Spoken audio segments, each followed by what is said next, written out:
दोस्तों, पिछले वीडियो में आपने सुना था कि राम, लक्ष्मण और विश्वामित्र जी वन के लिए प्रस्थान कर गए थे और चलते चलते आज की वीडियो में वो पहुंच गए विश्वामित्र जी के आश्रम में। चलते चलते वे वन के अंधकार से निकलकर ऐसे स्थान पर पहुंचे जहां भगवान भास्कर के दिव्य प्रकाश से आलोकित हो रहा था और सामने नाना प्रकार के सुंदर वृक्ष, मनोरम उपत्यका एवं मनोमुग्धकारी दृश्य दिखाई दे रहे थे। रामचंद्र जी ने विश्वामित्र जी से पूछा, हे मुनिराज, सामने पर्वत की सुंदर उपकताओं में हरे हरे वृक्षों की जो लुभावनी पंक्तियां दृष्टिगत हो रही है, उनके पीछे ऐसा प्रतीत होता है कि जैसे कोई आश्रम है। क्या वास्तव में ऐसा है या मेरी कल्पना मात्र है? वहाँ सुंदर सुंदर मधुर भाषी पक्षियों के झुंड भी दिखाई दे रहे हैं, जिससे प्रतीत होता है कि मेरी कल्पना निराधार नहीं है। विश्वामित्र जी ने कहा, हे वत्स, यह वास्तव में आश्रम ही है और इसका नाम सीधा आश्रम है। यह सुनकर लक्ष्मण जी ने पूछा, गुरुदेव, इसका नाम सीधा आश्रम क्यों पड़ा? विश्वामित्र जी ने कहा, इस संबंध में भी एक कथा प्रचलित है। प्राचीन काल में बलि नाम का एक राक्षस था। बलि बहुत पराक्रमी और बलशाली था और समस्त देवताओं को पराजित कर चुका था। एक बार उसी बलि ने यहाँ पर एक महान यज्ञ का अनुष्ठान किया था। इस यज्ञ अनुष्ठान से उसकी शक्ति में और भी वृद्धि हो जाने वाली थी। इस बात का विचार करके देवराज इंद्र बहुत भयभीत हो गया। इंद्र के समस्त देवताओं को साथ लेकर भगवान विष्णु के पास पहुंचा और उसकी स्तुति करने के पश्चात उनसे प्रार्थना की कि हे त्रिलोकीनाथ, राजा बलि ने समस्त देवताओं को परास्त कर दिया है और अब वह एक विराट यज्ञ कर रहा है। वह महादानी और उदार हृदय राक्षस है। उसके उदार से कोई भी याचक खाली हाथ नहीं लौटता। उसकी तपस्या, तेजस्विता और यज्ञ आदि शुभ कर्मों से देवलोक सहित संपूर्ण ब्रह्मांड कांप उठता है। यदि उसका यह यज्ञ पूर्ण हो जाएगा तो वह इंद्रासन को भी प्राप्त कर लेगा। इंद्रासन पर किसी राक्षस का अधिकार होना सुरों की परंपरा के विरुद्ध है। अतः हे लक्ष्मीपति, आपसे प्रार्थना है कि आप कुछ ऐसा उपाय करें कि उसका यज्ञ पूर्ण न हो। उनकी इस प्रार्थना पर भगवान विष्णु ने कहा, आप सभी देवता निर्भय और निश्चित होकर अपने अपने स्थान में वापस चले जाएं। आप लोगों का मनोरथ पूर्ण करने के लिए मैं शीघ्र ही उपाय करूँगा। देवताओं के चले जाने के बाद भगवान विष्णु वामन बोने का रूप धारण करके वहां पहुंचे जहां पर बलि यज्ञ कर रहा था। इस बोने किंतु परम तेजस्वी ब्राह्मण से राजा बलि अत्यधिक प्रभावित हुए और बोले, प्रियवर, आपका स्वागत है। आज्ञा कीजिए, मैं आपकी क्या सेवा कर सकता हूँ? बलि के इस तरह कहने पर वामन रूपधारी भगवान विष्णु ने कहा, राजन, मुझे बैठकर भगवान का भजन करने के लिए सिर्फ 2.5 चरण भूमि की आवश्यकता है।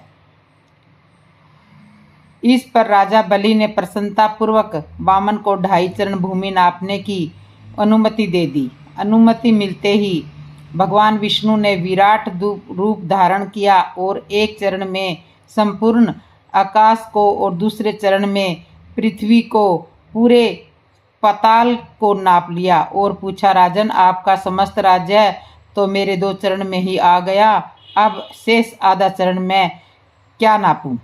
बलि के द्वार से कभी भी कोई याचक खाली हाथ नहीं गया था। बलि इस याचक को भी निराश नहीं करना चाहता था। उसने कहा, हे ब्राह्मण, अभी मेरा शरीर बाकी है। आप मेरे इस शरीर पर अपना आधा चरण रख दीजिए। इस पर भगवान विष्णु ने बलि को भी अपने आधे चरण में नाप लिया। बलि का यह दान इतना महान था कि बलिदान के नाम से विख्यात हो गया। भगवान विष्णु ने बलि की दानशीलता से प्रसन्न होकर उसे वरदान दिया कि वह स्थान सदा पवित्र माना जाएगा, सिद्ध आश्रम कहलाएगा और यहाँ तपस्या करने वाले को शीघ्र ही समस्त सिद्धियां प्राप्त होगी। उसी समय से यह स्थान सिद्ध आश्रम के नाम से विख्यात है और बहुत से ऋषि मुनि यहाँ तपस्या करके मुक्ति लाभ करते हैं। मेरे समय का आश्रम भी इसी स्थान पर है। मैं यहीं बैठकर अपना यज्ञ संपन्न करना चाहता हूँ। जब जब मैंने यज्ञ आरंभ किया तब तब राक्षसों ने उसमें बाधा डाली है और उसे कभी पूर्ण नहीं होने दिया। अब तुम आ गए हो और मैं निश्चित होकर यज्ञ पूरा कर सकता हूँ। इस प्रकार की बातें करते हुए विश्वामित्र ने राम और लक्ष्मण के साथ अपने आश्रम में पदार्पण किया। वहाँ रहने वाले समस्त ऋषि मुनियों और उनके शिष्यों ने उनका स्वागत सत्कार किया। राम ने विनीत स्वर में गुरु विश्वामित्र से कहा, मुनिराज, आप आज ही यज्ञ का शुभारंभ कीजिए। मैं आपको विश्वास दिलाता हूँ कि मैं आपके यज्ञ की रक्षा करते हुए इस पवित्र प्रदेश को राक्षसों से मुक्त कर दूंगा। राम के इन वचनों को सुनकर विश्वामित्र यज्ञ सामग्री एकत्रित करने में जुट गए। दूसरे दिन ब्रह्म मुहूर्त में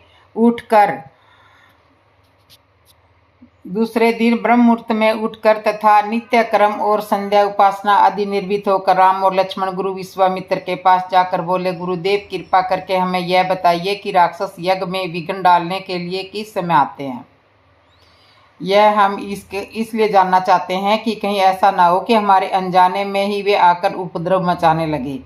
दशरथ के वीर पुत्रों के इन उत्साह भरे इन वचनों को सुनकर वहां पर उपस्थित सभी ऋषि मुनि अत्यंत प्रसन्न हुए और बोले, हे रघुकुल भूषण राजकुमारों, यज्ञ की रक्षा करने के लिए तुमको आज से 6 दिनों तथा या रात्रियों तक संपूर्ण रूप से सावधान मुद्रा में और सजग रहना होगा। इन 6 दिनों में विश्वामित्र जी मौन होकर यज्ञ करेंगे। इस समय भी वे तुम्हारे किसी भी प्रश्न का उत्तर नहीं देंगे, क्योंकि वे यज्ञ की दिशा ले चुके हैं।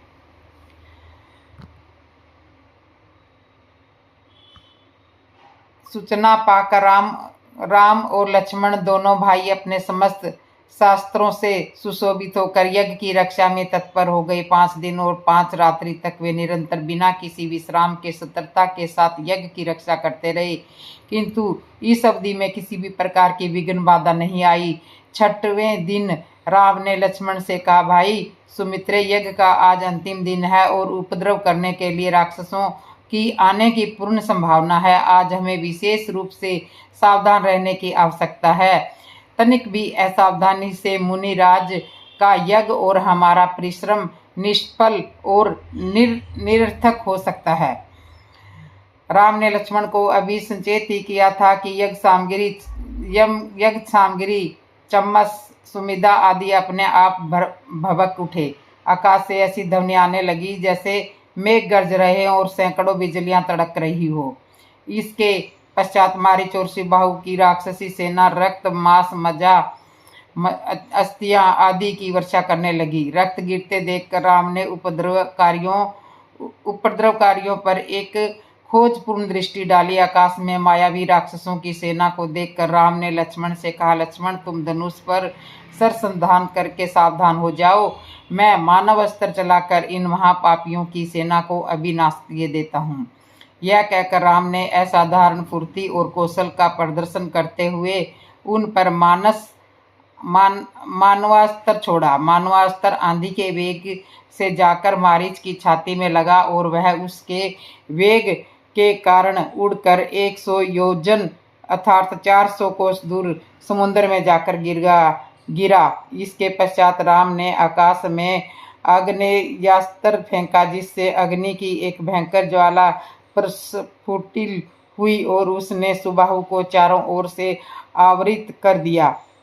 इस अग्नि की ज्वाला ने क्षण भर में उस महापापी को जलाकर भस्म कर दिया।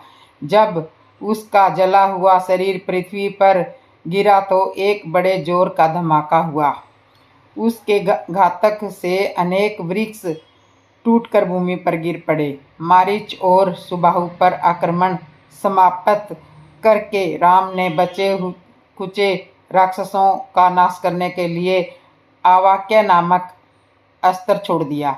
उस अस्त्र के प्रभाव से राक्षसों की विशाल सेना के वीर मर मर कर ओलों की भांति भूमि पर गिरने लगे। इस प्रकार थोड़े ही समय में संपूर्ण राक्षसी सेना का नाश हो गया। चारों ओर राम की जय जयकार गूंजने लगी और पुष्पों की वर्षा होने लगी। निर्विघ्न यज्ञ समाप्त करके मुनि विश्वामित्र यज्ञ वेदी से उठे और राम को हृदय से लगाकर बोले, हे रघुकुल कमल, तुम्हारे भूजल के प्रताप और युद्ध कौशल से आज मेरा यज्ञ सफल हुआ। उपद्रवी राक्षसों का विनाश करके तुमने वास्तव में आज सिंहाश्रम को कुर्ताक्त कर दिया है। धनुष यज्ञ के लिए प्रस्थान। ऋषि विश्वामित्र ने बताया, हे राम, जनक मिथिलापुरी के राजाओं की उपाधि है जो चिरकाल से चली आ रही है। दूसरे दिन राम और लक्ष्मण अपने नित्य कर्मों और संध्या वंदना आदि से निर्वृत्त हुए और प्रणाम करने के उद्देश्य से गुरु विश्वामित्र के पास पहुँचे। वहाँ उपस्थित आश्रमवासी तपस्वियों से राम और लक्ष्मण को ज्ञात हुआ कि मिथिला में राजा जनक ने धनुष यज्ञ का आयोजन किया है। उस धनुष यज्ञ में देश देशांतर के राजा लोग भाग लेने के लिए आ रहे हैं। रामचंद्र ने गुरु विश्वामित्र से पूछा कि गुरुदेव, इस धनुष की क्या विशेषता है और इस धनुष का आयोजन क्या उद्देश्य है। विश्वामित्र जी ने बताया, हे राम, जनक मिथिलापुरी के राजाओं की उपाधि है जो चिरकाल से चली आ रही है। प्राचीन काल में किसी समय देवरात नामक पूर्व पुरुष ने बड़ी निष्ठा और श्रद्धा के साथ यज्ञ किया था, जिसमें उसने देवताओं को भी आमंत्रित किया था। देवताओं ने देवरात के इस यज्ञ से प्रसन्न होकर उसे पिनाक नामक धनुष प्रदान किया था। यह धनुष अत्यंत सुंदर और भव्य और गरिमा में है और साथ ही साथ यह बहुत भारी और शक्तिशाली भी है। बड़े बड़े बलवान, पराक्रमी और रणकौशल योद्धा तथा सूरवीर इस पर प्रत्यचा चढ़ाना तो दूर इसे उठा भी नहीं सकते हैं। अपनी एकमात्र रूपवती एवं लावण्यमयी कन्या सीता के स्वयंवर के लिए मिथिला नरेश ने प्रतिज्ञा की है कि जो भी पराक्रमी और राजकुमार या राजा इस धनुष का प्रत्यचा चढ़ा देगा, उसके साथ वे अपनी कन्या का विवाह कर देंगे।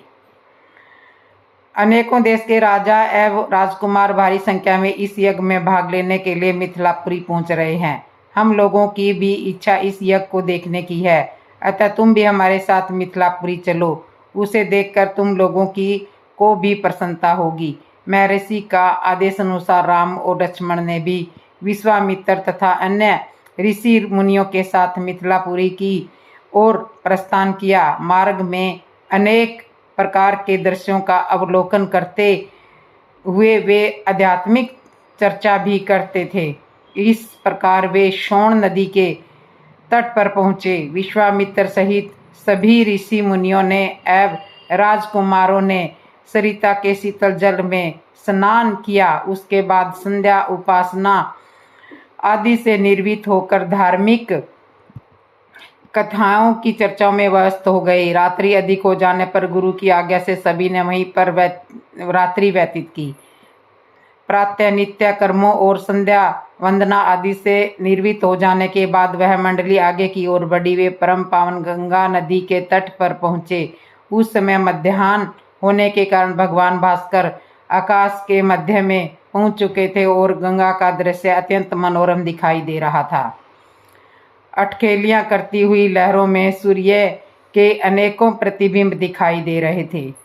जल में कौतुकमयी मछलियाँ क्रीड़ा कर रही थी और नभ में सारस हंस जैसे पक्षी अपनी मीठी बोली में बोल रहे थे। दूर दूर तक सुनहरे रेत के कण बिखरे हुए थे और तटवर्ती वृक्षों की अनुपम शोभा दृष्टिगत हो रही थी। इस दृश्य को अपलक दृष्टि से देख रहे थे। राम इस दृश्य को अपलक दृष्टि से देख रहे थे। उन्हें देखकर विश्वामित्र ने पूछा, वत्स्य, इतना भाव विभोर होकर तुम क्या देख रहे हो? राम ने कहा, गुरुदेव, मैं सुरसरी की इस अद्भुत छटा को देख रहा हूँ। इस परम पावन सलीला के दर्शन मात्र से मेरे हृदय को अपूर्व शांति मिल रही है। भगवान, मैं आपके श्रीमुख से यह सुनना चाहता हूँ कि इस कलुषहारिणी पवित्र गंगा की उत्पत्ति कैसे हुई। राम का प्रश्न सुनकर ऋषि विश्वामित्र बोले, हे राम, अनेक प्रकार के कष्टों और तापों का निवारण करने वाली गंगा की कथा अत्यंत मनोरंजक तथा रोचक है। मैं तुम सभी को यह कथा सुनाता हूँ। ऋषि विश्वामित्र ने इस प्रकार कथा सुनाना आरंभ किया। पर्वतराज हिमालय की अत्यंत रूपवती लावण्यमयी एवं सर्वगुण संपन्न 2 कन्याएं थी। इन कन्याओं की माता सुमेरु पर्वत की पुत्री मैना थी। बड़ी कन्या का नाम गंगा और छोटी कन्या का नाम उमा था। गंगा अत्यंत प्रभावशाली और असाधारण देवी गुणों से संपन्न थी। वह किसी बंधन को स्वीकार न कर मनमाने मार्गों पर अनुसरण करती थी। उसकी इस असाधारण प्रतिभा से प्रभावित होकर देवता लोग विश्व के कल्याण की दृष्टि से उसे हिमालय से मांग कर ले गई। पर्वतराज की दूसरी कन्या उमा बड़ी तपस्विनी थी। उसने कठोर एवं असाधारण तपस्या करके शिवजी को वर के रूप में प्राप्त किया। विश्वामित्र के इतना कहने पर राम ने कहा, हे भगवान, जब गंगा को देवता लोग सुरलोक ले गए तो यह पृथ्वी पर कैसे अवतरित हुई और गंगा को त्रिपथा क्यों कहते हैं? राम के इस प्रश्न का उत्तर देते हुए ऋषि विश्वामित्र ने कहा, सुरलोक में विचरण करती हुई गंगा से उमा की भेंट हुई। गंगा ने उमा से कहा कि मुझे सुरलोक में विचरण करते हुए बहुत दिन हो गए हैं। मेरी इच्छा है कि मैं अपनी मातृभूमि पृथ्वी पर विचरण करूं।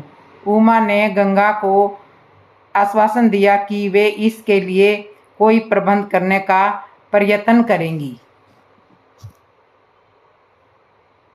ऋषि विश्वामित्र ने आगे कहा, बहुत दिनों तक अपने पुत्रों की सूचना नहीं मिलने पर महाराज सगर ने अपने तेजस्वी पुत्र असुमान को अपने पुत्रों तथा घोड़े का पता लगाने के लिए आदेश दिया।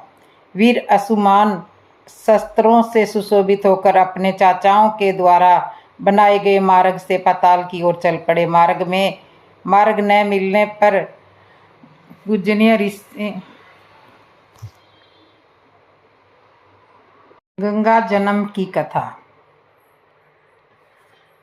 ऋषि विश्वामित्र ने इस प्रकार कथा सुनाना आरंभ किया। पर्वतराज हिमालय की अत्यंत रूपवती लाण्विक और सर्वगुण संपन्न 2 कन्याएं थी। सुमेरु पर्वत की पृथ्वी मैना इन कन्याओं की माता थी। हिमालय की बड़ी पुत्री का नाम गंगा था, छोटी पुत्री का नाम उमा था। गंगा अत्यंत प्रभावशाली और असाधारण देवी गुणों से संपन्न थी। वह किसी बंधन को स्वीकार न करके मन चाहे मार्गों पर अनुसरण करती थी।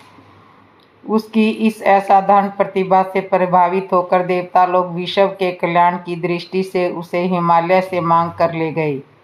पर्वतराज की दूसरी कन्या उमा बड़ी तपस्विनी थी। उसने कठोर एवं असाधारण तपस्या करके महादेव को वर के रूप में प्राप्त किया था। विश्वामित्र के इतना कहने पर राम ने कहा, हे भगवान, जब गंगा को देवता लोग सुरसर ले गए तो यह पृथ्वी पर कैसे अवतरित हुई और गंगा को त्रिपथा क्यों कहते हैं? इस पर ऋषि विश्वामित्र ने बताया कि महादेव का विवाह जो उमा के साथ हो गया था, किंतु 100 वर्ष तक भी उनके किसी संतान की उत्पत्ति नहीं हुई थी।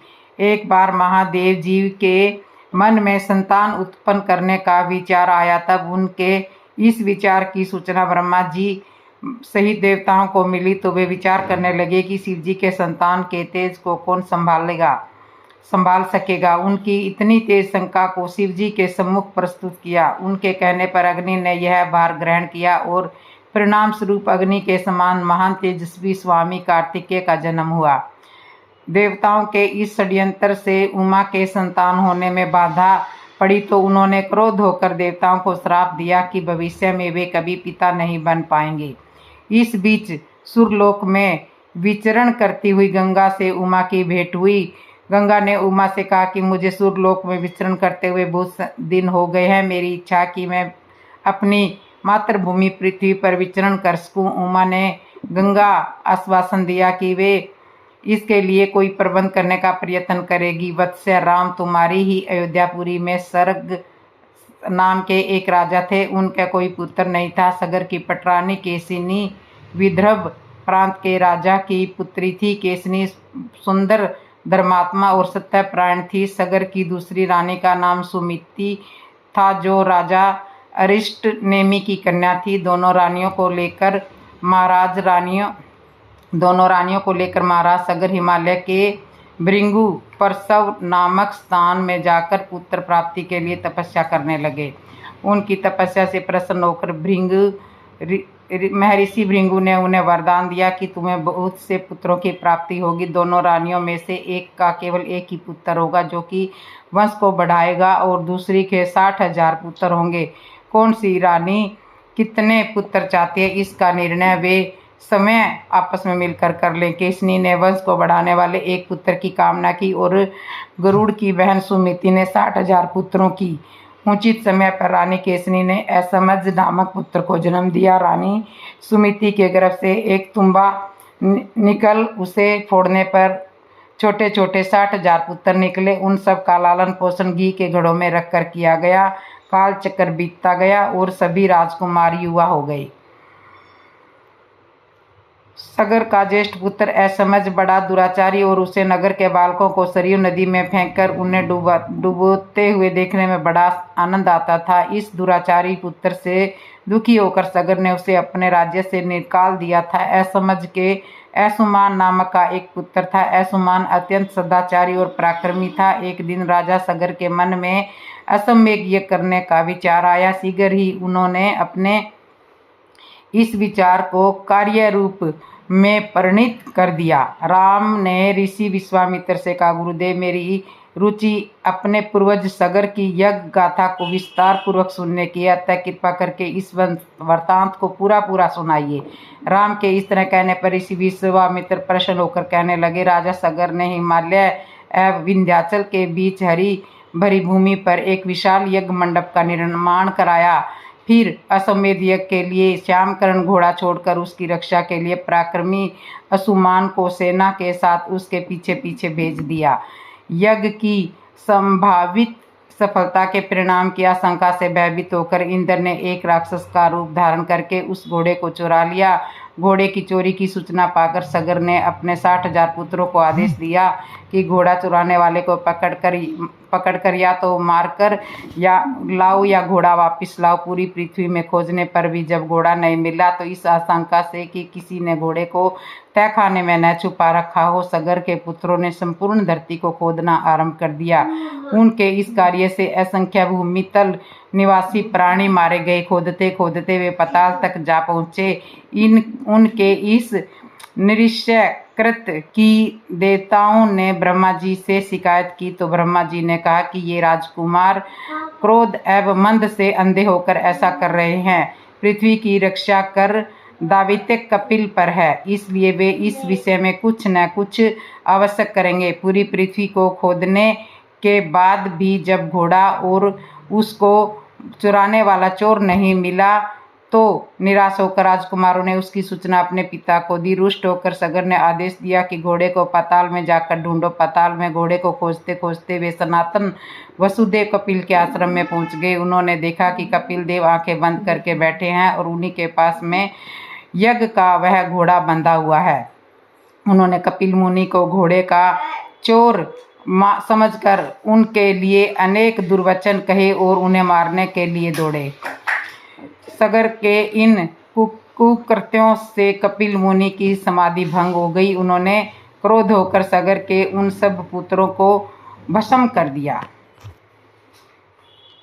ऋषि विश्वामित्र ने आगे बताया कि बहुत दिनों तक अपने पुत्रों की सूचना नहीं मिलने पर महाराज सगर ने अपने तेजस्वी पुत्र असुमान को अपने पुत्रों तथा घोड़ों का पता लगाने के लिए आदेश दिया। वीर असुमान सशस्त्रों से सुशोभित होकर अपने चाचाओं के द्वारा बनाए गए मार्ग से पाताल लोक की ओर चल पड़ा।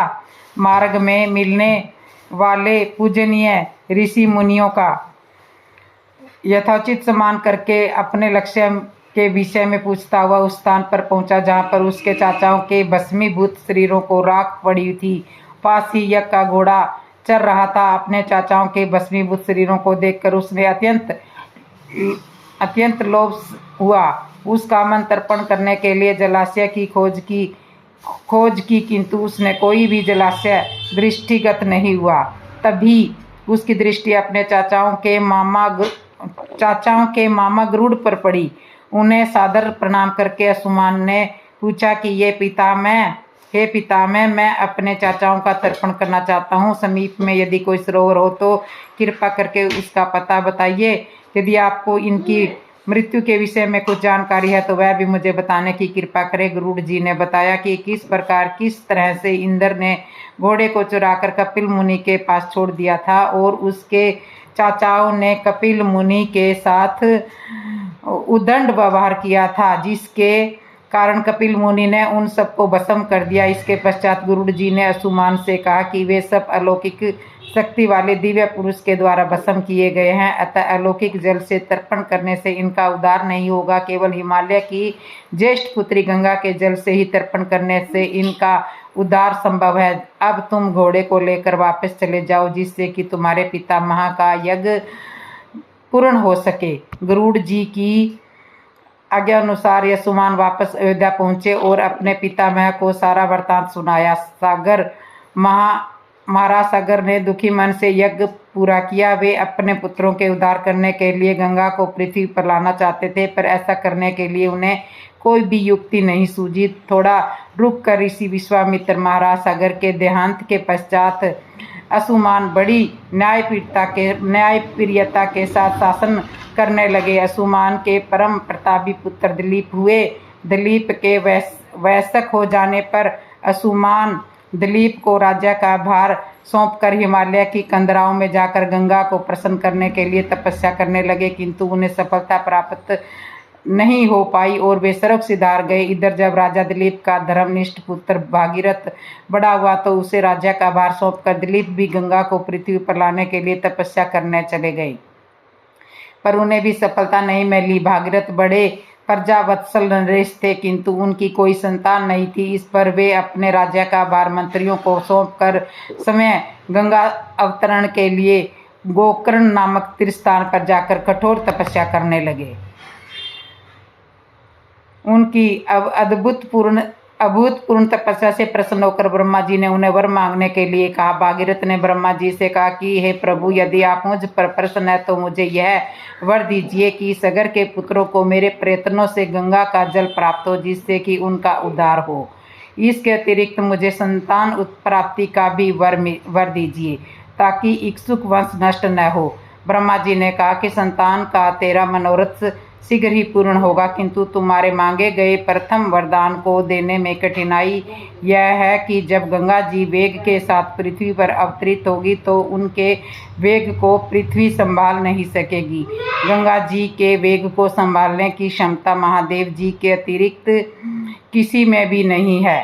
इसके लिए तुम्हें महादेव जी को प्रसन्न करना होगा। इतना कहकर ब्रह्मा जी अपने लोक को चले गए। भागीरथ ने साहस नहीं छोड़ा। वे 1 वर्ष तक पैर के अंगूठे के सारे खड़े होकर महादेव जी की तपस्या करते रहे। केवल वायु के अतिरिक्त उन्होंने किसी अन्य वस्तु का भक्षण नहीं किया। अंत में इस महान भक्ति से प्रसन्न होकर महादेव जी ने भागीरथ को दर्शन देकर कहा कि हे भक्त श्रेष्ठ, मैं तेरी मनोकामना पूर्ण करने के लिए गंगा जी को अपने मस्तक पर धारण करेंगे। इसकी सूचना पाकर विवश होकर गंगा जी को सुरलोक का परित्याग करना पड़ा। उस समय वे सुरलोक से कहीं जाना नहीं चाहती थी, इसलिए वह यह विचार करके कि वह अपने प्रचंड वेग से शिव जी को बहाकर पाताल लोक तक ले जाऊंगी। वे भयानक वेग से शिव जी के सिर पर अवतरित हुई। गंगा का यह अहंकार महादेव जी से छुपा न रहा। महादेव जी ने गंगा की वेगवती धाराओं को अपनी जटाओं में उलझा लिया। गंगा जी अपने समस्त प्रयत्नों के बाद भी महादेव जी की जटाओं से बाहर नहीं निकल सकी। गंगा जी को इस प्रकार शिव जी की जटाओं में विलीन होते देख भागीरथ ने फिर शंकर जी की तपस्या की। भागीरथ ने इस तपस्या से प्रसन्न होकर भगवान शंकर ने गंगा जी को हिमालय पर्वत पर स्थित बिंदुसार में छोड़ा। छूटते ही गंगा जी 7 धाराओं में बट गई। गंगा जी की 3 धाराएं हादिनी, पाविनी और नलिनी पूर्व की ओर प्रवाहित होने लगी। सुचुक्षु, सीता और सिंधु नाम की 3 धाराएं पश्चिम की ओर और 7वीं धारा महाराज भागीरथ के पीछे पीछे चली। जिधर जिधर भागीरथ जाते थे उधर उधर ही गंगा प्रवाहित हो जाती थी। स्थान स्थान पर देव, यक्ष, किन्नर, ऋषि, मुनि आदि उनके स्वागत के लिए एकत्रित हो गए थे।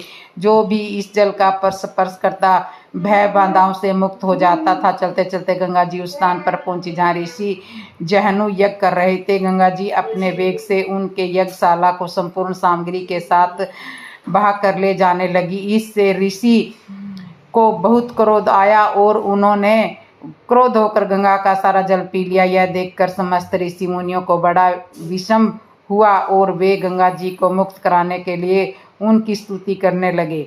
उनकी स्तुति से प्रसन्न होकर जहनु ऋषि ने गंगा जी को अपने कानों से निकाल दिया और उन्हें अपनी पुत्री के रूप में स्वीकार कर लिया। तब से गंगा जाह्नवी कहलाने लगी। इसके पश्चात वे भागीरथ के पीछे चलते चलते समुद्र तक पहुंच गई और वहां से सगर के पुत्रों का उद्धार करने के लिए रसातल में चली गई। उनके जल के स्पर्श से भस्मीभूत हुए सगर के पुत्र निष्पाप होकर स्वर्ग गए। उस दिन से गंगा के 3 नाम हुए, त्रिपथा, जाह्नवी और भागीरथी।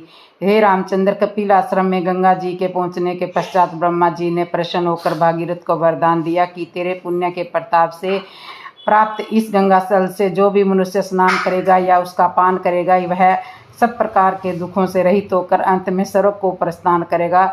जब तक पृथ्वी मंडल में गंगा जी प्रवाहित होती रहेंगी तब तक उसका नाम भागीरथी कहलाएगा और संपूर्ण भूमंडल में तेरी कीर्ति बक्सुन रूप में फैलती रहेगी। सभी लोग श्रद्धा के साथ तेरा स्मरण करेंगे। यह कहकर ब्रह्मा जी अपने लोक को लौट गए। भागीरथ ने पुनः अपने पितरों को जलांजलि दी। तो दोस्तों, आपको ये कथा कैसे लगी? अच्छी लगी हो तो कमेंट में बताना। और जिसने मेरे चैनल को सब्सक्राइब नहीं किया, सब्सक्राइब करना, लाइक करना, कमेंट करना और बेल आइकन बटन तो ज़रूर दबा लेना। जय श्री राम दोस्तों, जय श्री राम।